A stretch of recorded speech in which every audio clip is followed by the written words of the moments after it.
chance really to let the players, their personality, their off-field way they interact with each other really shine. Welcome back to a Hot Stove League edition of Enough Said. My name is Dan Barreiro. I'm usually joined by Justin Gaard, but Pierre Nugent, who's helped us out many times, quite capably, is back. Pierre, good to see you. Good to see you too. Capably might be a little bit of a stretch, but I'll do my best. Well, you know, I'm trying. I'm just trying to keep the morale up. You're very kind. At the very least. You're very kind. And Lori Fisher, I can't lie. Sometimes she just makes me nervous. But yeah, I said you make me nervous. Oh, that's so right. Pierre definitely makes us nervous. Wow. Yeah, so that's what I'm here we're for. all in good company here. That's great. Well, let's hope we can loosen up over the course of the next 30 minutes. Find our zen. It's going to be very cold this weekend, but we are thinking Spring TwinsFest for the next few days is happening in person for the first time in 3 years, if you can believe it. Fans can meet players, coaches, little ones can run drills with the team, and a lot of developments with the team since our show last week with the Twins trading Luis Arraez, getting pitcher Pablo Lopez with the Marlins, and also adding Michael A. Taylor from the Royals. Dan?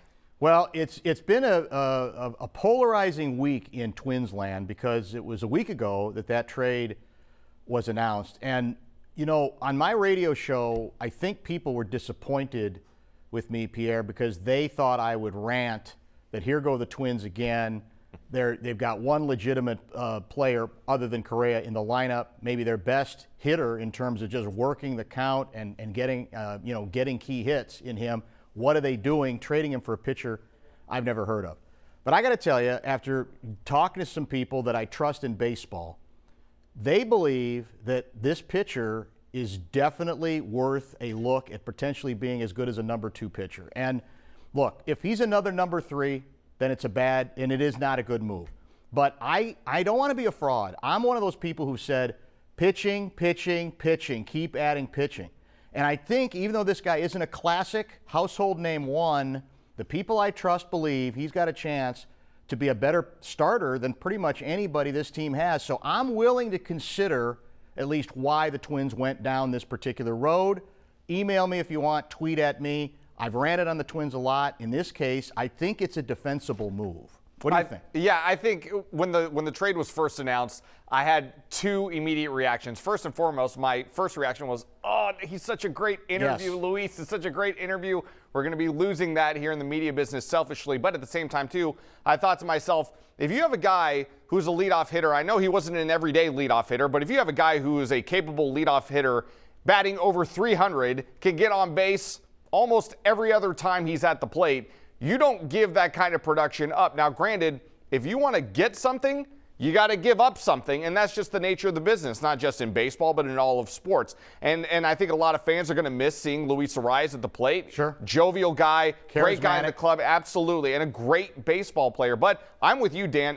Especially when we were talking about this team last year, we saw the Correa move, but I'm still looking around the roster and said, well, where's the pitching? And Kenta Maeda was lost for the entire season last year. Hopefully he's healthy and gets back into the starting rotation this year. I think that's going to be a nice boost for the Twins rotation as well. But like you said, if Pablo Lopez is a 3, yeah, you're not feeling great about it. If he can be a 2, I'm feeling a lot better about it. There's a big distinction there, especially if you end up in the postseason with a solid 1 and 2, than opposed to having just a guy who, yeah, he could be a good 3. An average to good 3 is not worth Luis Arraez. So, but it's a wait and see approach. I'm willing to wait and see. Here's another way to look at it. You know, people have said, well, that's one of the few reasons I felt like I would go to the ballpark. I like this guy. He is charismatic. He's a damn good hitter. And I gotta push back on that too. You go to the ballpark on a regular basis if the team wins. And you don't go to see individual play. Now, if the team's terrible, there may be a couple players that you say are nice consolation prizes to go see. But we've had, over the years, lots of great players, and including Puckett, Mauer, et cetera, and people didn't come. You know why? Because the team was too inconsistent in terms of the winning. So they'll come back regardless of whether they understandably miss a popular guy, if indeed this pitcher helps them sustain success and be a better baseball team and a team that can compete for a first place, not just first few months, but through the entire season. To be fair, real quick, I go to the ballpark because it's finally 80 degrees outside. Thank God. Let's get to the summer, please. Have fun at TwinsFest this weekend. Can't wait. Pierre's going to TwinsFest, so have fun. Can't wait. I'll be there. Now that the Vikings have digested the end, well, I think they've digested the end of their season and got rid of the defensive coordinator. They've done some interviews this week with potential replacements, including the Vikings assistant head coach, Dan. He's not going to get the job. I think this is going to be, by all accounts, it's going to be an outside hire. I think Brian Flores is the guy they want. He is under consideration for at least one head coaching job. My assumption is he'd rather be a head coach again than a defensive coordinator here, where there's a lot of issues. I've said this several times, and people get tired of hearing it, but if anything, what had happened last week in the playoffs should shut up all the people who feel aggrieved that the Vikings didn't get their proper respect this season. A week after the New York Giants offense did whatever it needed to do against the Vikings defense, the Giants did nothing against the Eagles. In fact, against us, 5 drives, 75 yards or more. First 6 drives against the Eagles, Giants got 28 yards, 19, 9, -1, 9, and 4 before finally scoring a touchdown. So, sadly, what was exposed is that this was a fraudulent 13-4. Fun 13-4, but fraudulent. And coordinator is part of it. But, Pierre, I'm curious to get your view on this. Yeah. I think there's going to have to be some significant changes to personnel at all 3 levels. I don't think it's just get rid of the guy doing the scheming. I think you got to change some players. I agree with that entirely, and it kind of leaves me scratching my head a little bit, because if you go back to the Denver Broncos defenses they had under Ed Donatell, that was the strength of that team over the last handful of years. So I was a little surprised that it didn't translate over here in Minnesota. But if I'm the Vikings, I'm going to be having to take a real hard look at Brian Flores. And I know you mentioned he's up for a head coaching position. I believe that might be over in Arizona, which kind of muddies things a little bit, because, as you well know, that Brian Flores has a lawsuit pending right now against the National Football League. Steve Wilks, the former head coach of the Arizona Cardinals, is part of that lawsuit. I don't know if that's going to make things a little bit murky when it comes to an agreement potentially between Arizona and Brian Flores. But in his final year as the head coach of the Miami Dolphins, Brian Flores, if you look at that defense, he was the head coach. Josh Boyer was the defensive coordinator, who has since been fired this year. But if you go back to the second half of that season, where Miami started 1-7, or 1-8 it might have been, they win 8 of their last 9. Brian Flores, by all accounts, from what I read, what I listened to, Brian Flores basically cut Josh Boyer off at the knees and said, I'm taking over this defense. And look at the Miami Dolphins' body of work from the second half of that season defensively. They were lights out. Before that, he was a great coach in the secondary. No, excuse me, in the linebackers coach with the New England Patriots. They won a Super Bowl with him. I think Brian Flores would be a perfect candidate as a defensive coordinator here in Minnesota. Wait, I need to interrupt. So, Dan, you mentioned it, but the Giants beat us. The Eagles royally beat the Giants. Going back to what you kind of alluded to, what does that say about the Vikings' loss to New York? Well, I think it just further exposes this team was built on, I hate to say it, on sand. I mean, there is a quality that you never apologize for winning close games. And that was something that the previous regime, the last 2 years, had lost. So I'm not discounting it, but what I'm saying is we all, I think, got a close, hard look. There were people who were telling me after the Giants-Vikings game, well, you know what? Giants they're sneaky good, and they might even give the Eagles some trouble. And I'm going, wait a minute. You lost that game. You gave up 31 points at home to a team that you're absolutely, if you're a legitimate 13-4, you're supposed to beat. And we didn't. The Vikings didn't. And I'm hoping, like I said, that'll the number of people who felt disrespected nationally about, even looking back, well, you can't take the 13-4 away. You can't, but what did it really lead to? Okay, next up. We know the defense is fundamentally flawed. Yep. And my concern, Pierre, is what's even realistic from a personnel standpoint about turning it over in a way that can make them effective in one season. I'm not sure that's possible. Yeah, it's going to be very interesting to see what Kwesi has in front of him here in the offseason for sure. Well, in more exciting news, Vikings wide receiver Justin Jefferson is a finalist for the NFL's MVP. He led the league with 128 catches and more than 1,800 receiving yards. Josh Allen, Joe Burrow, Jalen Hurts, Patrick Mahomes also all up for the award. We'll find out on February 9th, just a few days before the Super Bowl. Pierre? Well, this is my issue with the MVP award in the National Football League. It's just a quarterback award at this point, too, which I know that's the most important position in all of sports. I know it's an offensive-driven league. You're not really allowed to play defense in this league anymore. But I am bored seeing quarterbacks just win this award. We have an offensive player of the year. We have a defensive player of the year. I look at a guy like Micah Parsons, who affects the game on a weekly basis defensively. Right. He'll never win an MVP award. They'll say, well, yeah, he'll win defensive player of the year. That's essentially the defensive MVP. Well, no. I mean, there's so many key pieces and cogs and different factors that work into an MVP award. I don't like it that it's just turned into a quarterback award. But, you know, when it comes to Justin Jefferson, I mean, find me somebody better in the National Football League at that position right now and who has the ability to affect the game on a weekly basis like him. I absolutely think he should be up for this award. Will he win it? I don't think so. No, and I think I'm with you. I think we're all bored with the lack of imagination here. I think sometimes it's hard for us to sort of the writers and the broadcasters to sort of figure out value, and it's always easy because the quarterback's such a dominant position. I think Jefferson was had a legitimate shot at shocking the world until we got to that Packer game, and he was not effective in that game. And I think he needed to finish as strong as he played up till then to have a real chance to get it. Now it's obviously going to be one of the QBs. Coming up next, we're going to talk about the Timberwolves, and then every now and then the name Jimmy Butler comes up on Enough Said, and tonight is one of those nights.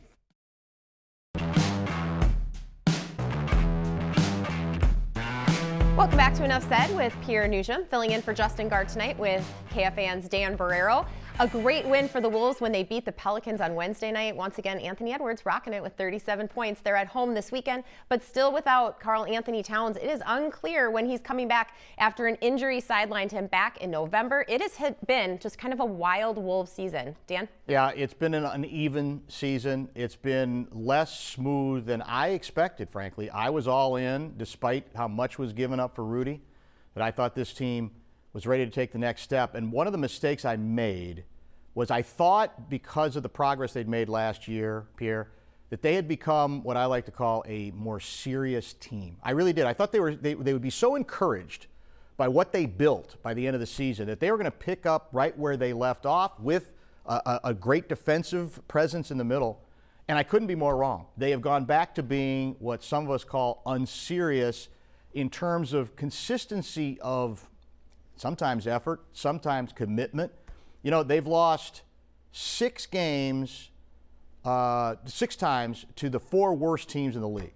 And if you just win 4 of those games, if you turn 4 of those in the other direction, they're sitting here with starting Friday night, with a 29-21 record, and they're in the 3rd spot in the Western Conference. And so that's, I think, why a lot of us are hesitant to celebrate what was a good victory over the Pelicans. We're down a key player, but nevertheless a nice victory, because we want to see it sustained. That's sort of been the issue from the beginning of the season. It's kind of funny to me when I think about this, because last year after 50 games, they were 25-25. Through 50 games this year, what are they, Dan? They are 25 and 25, and we feel 2 different ways about it. You know, and like you said, this was supposed to be a step forward year for Minnesota. That hasn't happened yet. Now, I have to really put it out there that, you know, Karl Anthony Towns has been hurt. Jordan McLaughlin has been hurt. Rudy has been in and out of the lineup at times. Taurean Prince, who is a key role player for this team, has been out for a significant portion of the season.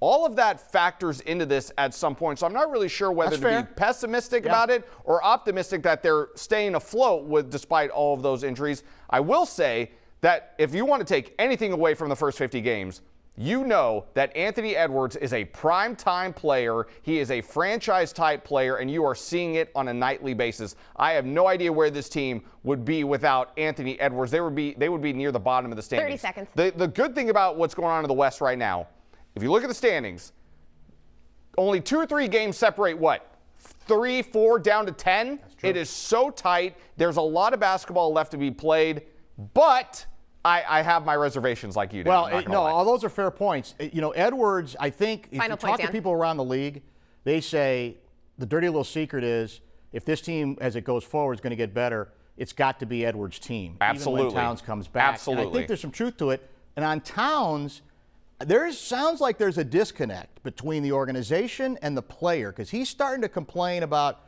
well, it was set up that I was supposed to be back within 4 to 6 weeks. He's claiming that's false. I don't know who's telling the real story, but it's going to be 2 full months that he hasn't played, and I think there's reason to wonder exactly what is going on with this particular injury. Load management seems to be back. You love that term. Love the seems term, to be back in the picture when it comes to the NBA. That essentially means restricting a player's activity to reduce the risk of injury. Are too many good players sitting out too often? We have that little guy from Argentina who traveled more than 4,000 miles to see Jimmy Butler. We know what happened with that, Dan. Well, you and because you're such a sucker for emotion, Laura, you fell for it. Let's see that video, Chris. You're like, hey, you know, this kid came, you know, several continents away to see Jimmy Butler. Jimmy finds out because he's not going to play that night, and he has an audience. He makes sure there's an audience with the kid, gives him shoes, jerseys, autographs, the whole bit. And what's left out of that, once you get suckered into what a wonderful gesture, is the number of other people who might have spent even more money, maybe not come as far, to see Jimmy Butler, who ain't going to get any of that, or any of the other players who are now, for my money, sitting way, way too much. Now, Butler may have been legitimately injured in warm-ups, but the fact of the matter is the pendulum for me has swung too far. There's too many teams thumbing their noses at the customers about saying, we're going to sit 5 guys. Yes. And I don't like it. I think it's a bad look. I don't know what the league does about it, but they're going to need to try to find some creative way to stem the tide, because I think more and more people are rebelling. This is the part of the show where I make Lori nervous and nearly curse, you know, in a profanity-laced tirade, which is what I think of every time we talk about load management. I think of load management, and I'm going to be that guy. I don't care. Did you ever see Jordan take a night off? You ever see Hakeem Olajuwon or Patrick Ewing take a night off just because they needed a break? They played 82 games when they weren't hurt. There is a big difference between being injured and playing hurt. And there are too many guys sitting out on a daily basis. I can't remember if it was Jordan or if it might have been another player from back in the day that said, every time I step out on the court, I know that there's somebody in the building who is seeing me for the first time. And there is some level of obligation, like you said, Dan, to the paying customer. And Adam Silver, who I used to think was a good commissioner, and I still think he is to a certain degree. He's not David Stern on this. David Stern would be all over this. Absolutely. If I'm Adam Silver, I'm looking at Adam Silver, you need to grow a backbone here, okay? Grow a backbone and say, we are a league driven on stars. There is no other league in the world, in my opinion, that is driven on star power like the NBA is. And I'm not saying you owe it to people, but this load management thing has got to stop. It has got to stop. If you are healthy, you play, end of story. To your point, and this is the key part Final of this. point, Dan. And I have had conversations with Trent Tucker, who, of course, played with Michael Jordan, played in that same era. The players then would have been insulted by the notion that coaches came to them and say, take another day off. Yep. Take another day for load management. They would have said, in part for the reason you laid out, especially pertains to stars, that's what we're here to do. This is what we're here to do. Now, that doesn't mean being stupid about playing hurt, of course, right? Of course. Or injured, as you say. There's a big difference. But that's what's fascinating about this is the players then, they're repulsed by this whole concept, and I'm hoping more and more of them speak up to try to put people on the spot, because it shouldn't just be back in my day kind of thing. Mm-hmm. It's about respecting the customer. Enough said. Wow. Spending a lot of money, by the way. Here, making me a little nervous. I think we're okay. Yeah. Okay. See, I made it through. I didn't curse. I didn't curse. No. Show's not over yet. It's maybe enough said after dark. I'll leave it for that. Yeah. The Wild ended their losing streak, beating the Flyers in OT Thursday night at the X. They play Buffalo Saturday night at home. Dan, I listened to your conversation with Wild general manager Bill Guerin. He was on your radio show before Thursday night's game. And despite your best efforts, he said he would not start any controversies. Do you want to give us a little bit of that? Well, the question I try to get him going on whether there might be a goalie. You do a really good job, but he has a good job of kind of walking the line. Yeah, he's good to have on. I'm sure Pierre's talked to him. He's terrific because you can joust with him a little bit. Yep. And I tried to get him going on whether there should be a goalie controversy, whether the backup goaltender is actually playing better than the Hall of Fame goaltender, because statistically he is. And he obviously wouldn't go there. The larger question is, okay, they've kind of hit another lull. Now, they did get a victory last night. And everybody's wondering, is there another trade in them? Is Dumba going to go? They sat him for a couple of games. Does that hurt his trade value? And, you know, the concern is offense. I mean, the defense has been pretty consistent with a few blips. But the offense, the 5-on-5 scoring numbers, last year they were one of the best 5-on-5 full-strength, scoring teams in the league. Yeah. This year I think they're like 27th or 28th. And that's catching up to them. you could say Fiala not being on the team. That's what I was going to say. Is catching up to him. But the question is, can they manufacture from the depth enough goals to improve those numbers? Because if they can't, they might get in, but the question again is where they're going in the postseason. Like you said, you just let a 30-plus goal scorer walk out the door in Kevin Fiala, and Ryan Hartman, I believe, had 34 goals last year, if I'm not mistaken, and he's been hurt this year, and then we saw him get the healthy scratch in last night's game. That was a whole different story, and like you mentioned, Dan, I agree with you completely. Defensively, I mean, they had a little bit of a blip on the recent road trip. They had 14 goals in 3 games at the back end. That was not good. But for the most part, defensively, they've been fine. They've been fine. I don't think that's been the problem. Scoring consistently has been the problem, and in the early part of the season, we only saw Kaprizov, Zuccarello. That line was getting the goals and nobody else. That's gotten a little bit better, but it hasn't leveled out to the point where you're feeling a lot better about this team that they can go out and just score against anybody. They still need a number 1 center, man. People get tired of hearing it, but it's true, and you just don't go out and get those via trade without giving up a lot. Coming up next, who else is performing at the Super Bowl that you can see right here on Fox 9? Welcome back to the Enough Said Lightning Round. U of M President Joan Gable resigned from her position on Securion's financial board of directors. We talked about this last week. The business works with the U of M's life insurance, although the Board of Regents had given her the go-ahead, some high-profile officials started expressing concerns over it, Dan. Disingenuous has the president been on this from the beginning, with the insult, first of all, that, I'll just work on this during lunch hour like we're all idiots.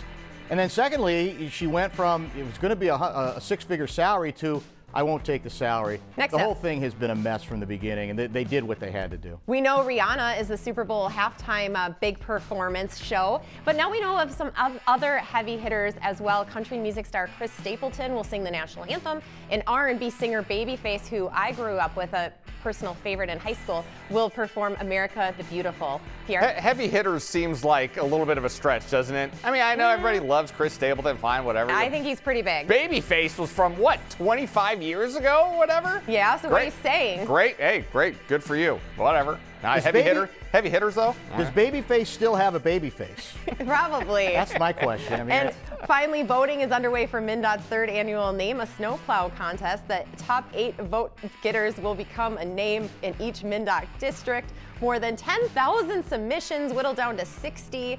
Some that stuck out to me: Ain't My First Snowdio, Best in Snow, and Taylor Drift.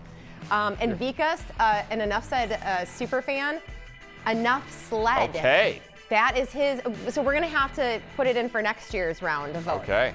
I know Taylor Drift is going to be very popular with somebody who's in the building right now who shall remain nameless. So I like another one. Scoop. There it is.